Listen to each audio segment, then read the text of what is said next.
So today we are going to deep dive and talk about Alina Kabaeva's story, how she came to rhythmic gymnastics and her career. She's one of the most famous rhythmic gymnastics in the world and is still talked about today. So at 15 years old, she was already in her prime. She was classified as unbeatable and every competition that she went to, she won. So during the Sydney Olympics, this was the peak time. Everybody thought, everybody expected Alina to win. She was assumed to bring that gold to Russia. And so the Olympics happened. The first apparatus was the hoop. And something went off. The routine started off very smooth. She was really good. She was really into the music. And then she made this really, really silly mistake. The apparatus just slips off and her hoop goes flying out the carpet.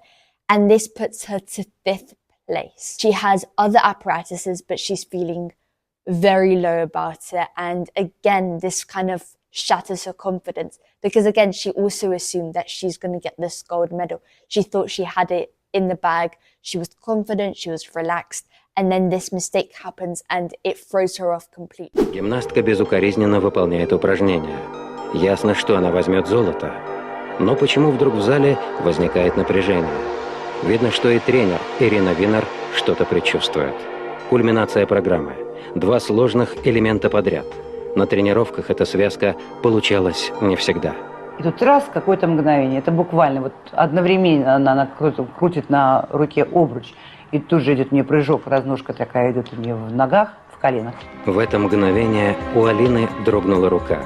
Обруч выскользнул и покатился в сторону трибуны.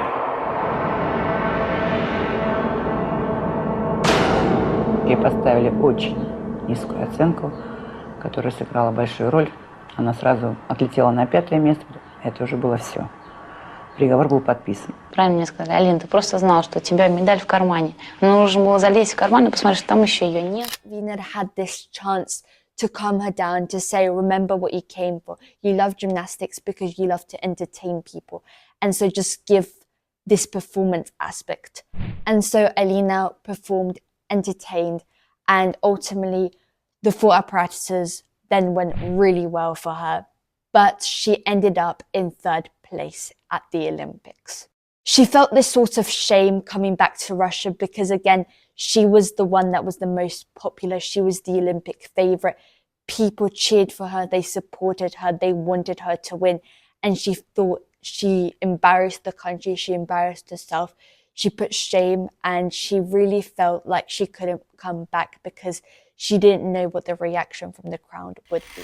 Олимпийских игр по всей Москве расклеили плакаты с портретом гимнастки Кабаевой и надписью «Мы в тебя верим». Мне было действительно стыдно, потому что столько людей надеялись, столько людей за меня болели. И мне всегда было вот не то, что там, да, ну проиграла там, ну и ладно, ну спорт. А мне было стыдно возвращаться. В Москве Алину Кабаеву встретили с цветами. Снова начались тренировки. До чемпионата мира в Мадриде оставалось чуть больше года. Работать Алина умела. Она родилась в Ташкенте, в семье, где спорт был работой, отдыхом и религией. Папа, Марат, играл в футбол за ташкентский «Пахтакор». Мама выступала за сборную Узбекистана по баскетболу. Любовь Кабаева тренировалась в одном зале с гимнастками. Именно там она увидела однажды тренера Ирину. It all started off with the mum and the dad. They were both athletes. They knew what hard work was. And the mum really loved Irina Vina's coaching.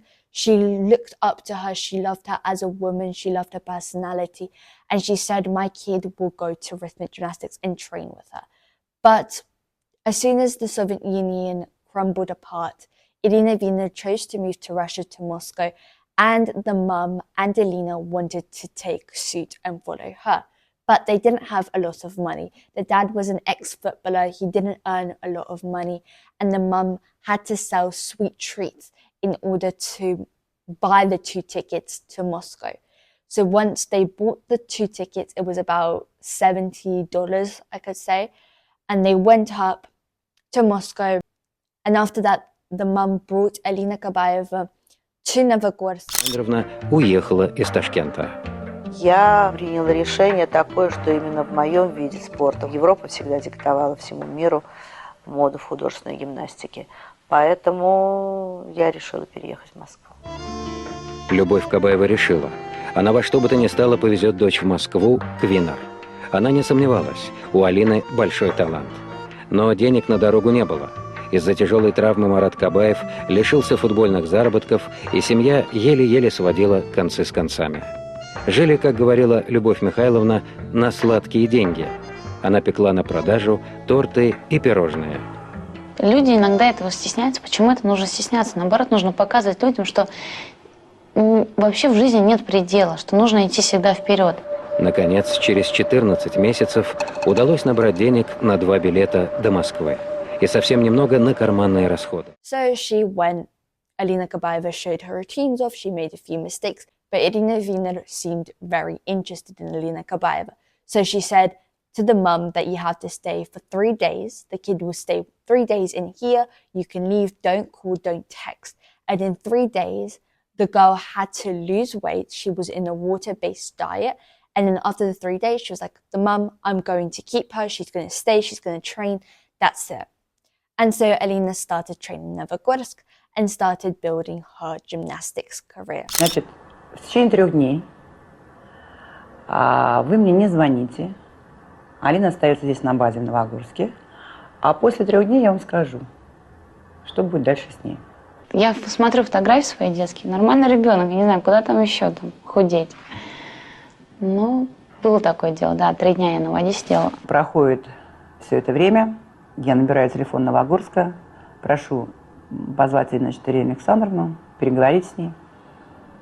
Позвонила, и буквально там, через 1-2 подходит она сама к телефону и говорит: значит так, мамочка, говорит, вы можете уезжать, ребенок у вас остается. Я говорю, как остается? Да, говорит, остается тренироваться.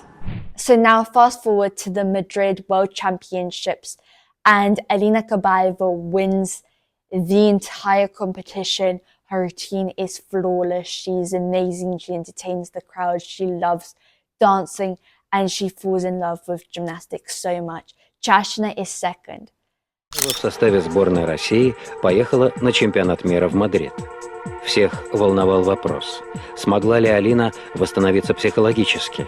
Сможет ли доказать, что австралийская неудача с обручем была лишь досадным недоразумением? Ждать оставалось недолго. Первое упражнение – скакалка. Оно всегда удавалось 18-летней спортсменке, поэтому Алина не особенно старалась на разминке. Винер сразу заметила излишнюю самоуверенность.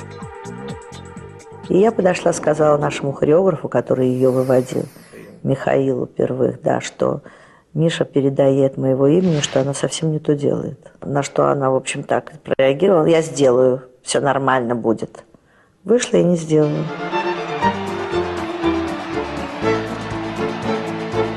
Правда, она все это завуалировала, но все равно оценка была на балл ниже, чем у Чащиной. На балл сразу на первом виде. Отыграть целый балл в современной художественной гимнастике крайне сложно. Тем более у такой сильной и невозмутимой спортсменки, как Ирина Чащина. Тем более в упражнении с обручем. С тем самым злополучным обручем. Винер знала, как настроить гимнастку. Ну вот, лапочка, и пришел твой момент истины. Если ты спортсменка, если ты Кабаева, значит, ты соберешься. А если ты сметана, то, значит, сметаной и умрешь. Алина снова вышла на ковер. Со стороны казалось, что она совсем забыла о зрителях. Она никому ничего не доказывала. Юная девушка просто играла с обручем.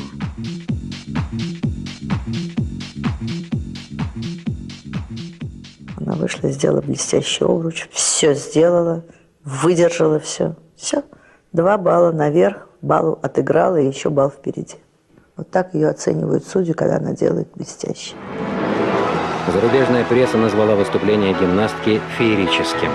Алина Кабаева поднялась на высшую ступень пьедестала почета.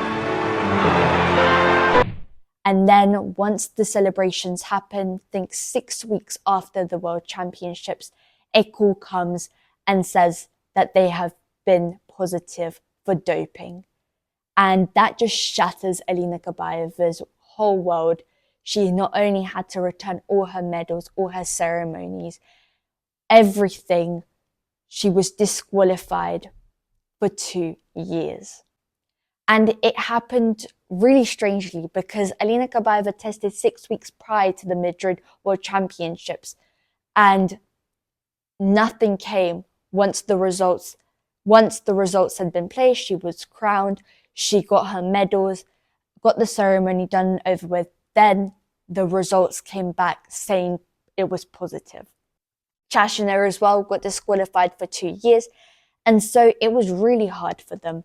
It didn't make sense. Irina Wiener and the two girls had to go to this trial to test, to deny the allegations, and they did do something because Alina Kabaeva was allowed to go to the 22 Europeans, but then afterwards had to be disqualified for another 7 months.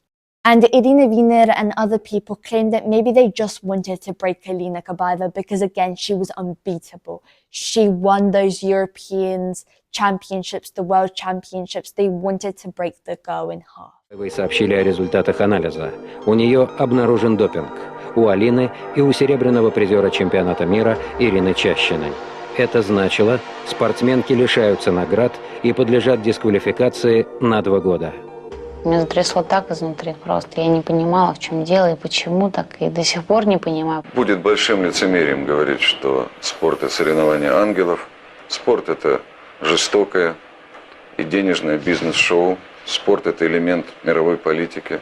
Нас тренеры оберегали, когда мы выезжали на соревнования, потому что когда допинги эти все, то есть у нас был даже такой момент, когда брали бутылочку воды, открывали, делали 1 глоток, нам больше не разрешали пить. Обязательно, чтобы мы брали новую. Потому что мы знаем случаи, когда допинг попадал в результате допинг-терроризма. Его просто подсыпали конкуренты или обиженные мужья и жены. Но допинг-анализ у Кабаевой в Мадриде не брали. Его делали за 6 недель до Испании, после выступления на играх доброй воли в Австралии. Прошло там 1-1.5 месяца, и нам дают выступать на чемпионате мира, а потом говорят, что у вас допинг, и вас дисквалифицируют. Алине сочувствовали даже соперницы. По международным правилам отобранная золотая медаль передается спортсменке, занявшей следующее по порядку место. Ей оказалась болгарская гимнастка Симона Пейчо. Because Alina Kabaeva had a really tough time. She was physically and emotionally drained. She didn't know what to do with her. She loved gymnastics so much, and she spent her entire life dedicating to the sport, so she didn't know what to do. Irina Chashina, her partner that was disqualified, again just went to training and thought of it as a normal training day and just kept going. But Alina Kabaeva always wanted more. She wanted to entertain. She wanted the crowd. She just wanted more. And so she started going to prestigious nightclubs and socializing more. And there was rumors that she was drinking, which was Irina Wiener's biggest nightmare, that she wasn't concentrated on her training. But Alina Kabaeva claimed that she didn't drink. She just wanted to dance and she wanted to socialize and again to entertain because she loved dancing so much. In the meantime, she also got opportunities to do music videos, to do acting, to really live out a Hollywood dream in the Soviets' time. And she was in press conferences, in newspapers, she was TV hosts, she was working on acting and so much more. And she was really expanding her options. And she saw a life outside of rhythmic gymnastics. And at this point, she really had a tough time focusing on her training because this glamorous life outside of the gym. Irina Wiener really tried to persuade Alina to keep going with her training, to really see the benefit, because she was like, Alina, you need to wake up. You need to realize what you're doing. You're not prioritizing your training. You're not doing something. You want something else, but you've got to focus, because she had to prepare for the Olympics in Greece. Once it all hits Alina that, again, her purpose is rhythmic gymnastics. She loves rhythmic gymnastics so much, the sport. She's got Greece, the Olympics, to really show herself, to prove herself. And again, she is the Olympic favorite. People want her to do well. And so she starts training, and 5 months until the Olympics, she gets an injury, and she says, is it worth it? She's giving up. She doesn't know if she wants to continue anymore. She just wants to quit. До Олимпийских игр в Греции оставалось 5 месяцев. И вдруг Алина получает травму. Кабаева начинает подумывать, а не отказаться ли от выступления на Олимпиаде. Винер всегда чувствовала, когда Алине становилось тяжело. Ирина Александровна присела рядом с ученицей. Алина, пойми, ладно, там еще 3 года или 4 до Олимпиады, мы тебе сказали, ну да, Алин, там, решай. А тебе, говорит, осталось всего ничего. Вот будет идти Олимпиада, и ты будешь смотреть на этих девочек, как они будут выступать, у тебя будут идти слезы. Поэтому потерпи, преодолей себя, ну ничего страшного. Кабаева начала готовиться к Олимпийским играм в Греции. Она буквально днюет и ночует в спортивном зале. Строжайшая диета. Иногда по 2 суток на одной воде. Надо сохранить идеальный вес. А главное, не простудиться, ничем не заболеть, не принимать никаких лекарств. Кошмар допингового скандала еще долго будет преследовать гимнастку. Но Алина быстро восстанавливает форму.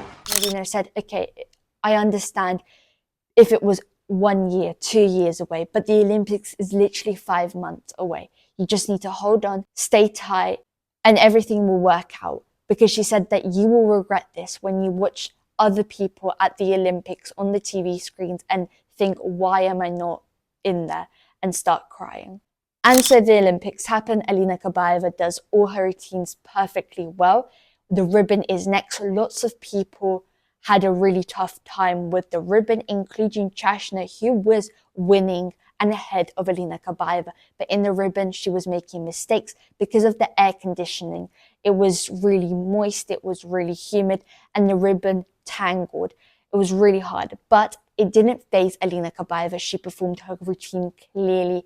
It was amazing, and the judges scored very high, which made her win the Olympics in Athens. She just felt so happy. She was over the moon. It actually was paid off her training. After that, when she came back glorious, people were celebrating, chanting her name. She was in newspapers. She was the #1 talked person. She then had lots of media jobs. She had articles written about. She was in acting. She was doing master classes. After 2 years of not doing rhythmic gymnastics, she was started to miss it so much. She wanted to train. She wanted to continue doing competitions. She just missed entertaining the audience, performing for them. And so she came back to the gym and started training. And she trained like never before, even more than the Olympics. She started at 9 a.m. and finished at 11:30, maybe 10:30 p.m. And she said that she was so grateful that Irina Wiener was really patient with her. And you can tell that she had a burning desire to do it. Тренировки по 4 вида. Я такого даже перед Олимпиадой не делала, такую нагрузку. И все выдерживала, и 9:30, и благодаря, конечно, Ирине Сане за ее терпение, вот, за ее фанатизм какой-то в хорошей степени.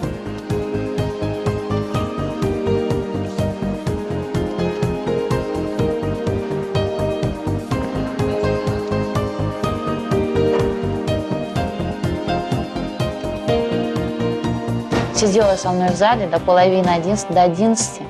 Потом в 9 утра я приходила, и опять у меня все сначала начиналось. Я была счастлива ее возвращению, но все дело в том, что она очень боялась. А я вот говорила ей, что, а что боишься? Ты вернулась из-за чего? Из-за медали? Нет. Ты вернулась из-за любви к искусству? Да. Ты хочешь тренироваться и дарить людям удовольствие? Да. Вот и давай попробуй сделать именно. But again, when she came to the gym, she wasn't considered a star. She was considered an ordinary gymnast. She had to work her way up again from the top. Already, Irina Wiener, in the meantime, was training top gymnasts that were at elite levels. And Alina Kabaeva, unfortunately, missing those 2 years, wasn't at that level. And so the coaches in the principle of Irina Wiener, the coaches had to prioritize and give all their attention to the top gymnasts at the academy, so #1, 2, or 3, that were actually at this elite level, and all the rest of the gymnasts in the academy had to wait their go until they're finished with the top gymnast. And Alina Kabaeva waited and waited and waited. She was patient. She understood that she needed to work harder if she wanted to gain back her top spot at the national team. Пока Кабаева отдыхала от гимнастики, Винер подготовила несколько очень сильных юных спортсменов. Ну вот сейчас сошлось. Сейчас более-менее все сошлось. Не более-менее, а все сошлось. Алина вернулась в команду не как звезда, а как рядовая гимнастка, которой придется заново доказывать, что она сможет выступать за сборную страны. выступать и побеждать. Винер установила правило. Тренеры сначала работают с первыми номерами команды, то есть с сильнейшими. Остальные вынуждены ждать своей очереди. Алина относилась к категории «остальные». А я ждала, и я молча ждала, у меня не было никаких скандалов, или я приходила к Иринсане и говорила: Иринсан, почему я их жду? До старта московского этапа мировой серии Гран-при оставалось 40 дней. Все знают, за такой срок обрести боевую форму после двухлетнего перерыва невозможно. Поэтому было решено, что Кабаева выступит вне конкурса. She was training for the Moscow competition, which was held, and they've got this section so you could either compete or not compete. And not compete is you come out with your apparatus just to entertain the audience, but you were not scored. And so Irina Wiener calls Alina and says, do you want to compete or not? Alina gets nervous and says that she doesn't want to compete, she just wants to perform for the audience. But then Irina Wiener said, it's sport. It doesn't matter. You might make mistakes, you might not. It doesn't really matter. Have a go, just compete, see what you do. And she won 2 apparatuses. Lots of the gymnasts, even experienced gymnasts at the competition, felt very nervous because they just didn't understand that Kabaeva returned to rhythmic gymnastics, and they felt very intimidated. That gave a chance for Alina Kabaeva to grab that top spot. Москва.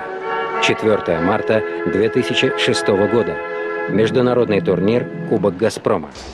Неожиданно для всех на гимнастический ковер спортивного зала «Дружба» вышла Кабаева. Это был шок даже для опытных соперниц. «Этого не может быть», — думали они, потому что не может быть никогда. Гимнастки волновались и допускали ошибки. А Кабаева, как всегда улыбающаяся и счастливая, царила в гимнастическом зале. Она победила в многоборье и вдобавок выиграла 2 упражнения. И когда я сейчас вернулась и понимаю, что это нужно мне, я получаю большое, огромное удовольствие, даже если у меня нагрузки, даже если мне тяжело. Я потом ухожу из зала и думаю, какая молодец, вот взяла и преодолела себя. Ирина Александровна мне только помогает, даже если она мне говорит лишний раз сделать прогон, я сделаю лишний раз прогон. Если она мне скажет 100 тысяч прогонов, там, я не знаю, или сидеть до утра, значит, я буду сидеть до утра. She qualified perfectly, and so then she makes it to the national team. But then the next competition is the competition that decides if you're going to keep your spot, who's going to make it to the Russian national team and go to the European Championship. Через месяц после московских соревнований в Звенигороде прошел чемпионат России. Там определялся новый состав сборной страны. Ирина Александровна в зале сказала всем, она не точно мне там сказала, она сказала так: кто завоюет свое место под солнцем, тот и поедет на чемпионат Европы. В Звенигороде Кабаева тоже победила. Ирина Винер публично объявила: в сентябре на чемпионате Европы 2006 в Москве первым номером российской сборной будет Алина Кабаева. Kabaeva worked her butt off. She really wanted to, and it proved because she won. She won the entire competition and she became the top spot. Irina Wiener said that Alina Kabaeva will go to the European Championships as the number 1 from the team. Then Irina Wiener also signs and makes sure that when she retires, when she stops with the sport, she wants to give her legacy to Alina Kabaeva to carry on. And that, guys, is the story of Alina Kabaeva. I really hope you guys enjoyed. If you did, please give it a like, subscribe, comment down below, and I will see you in my next video. Mwah.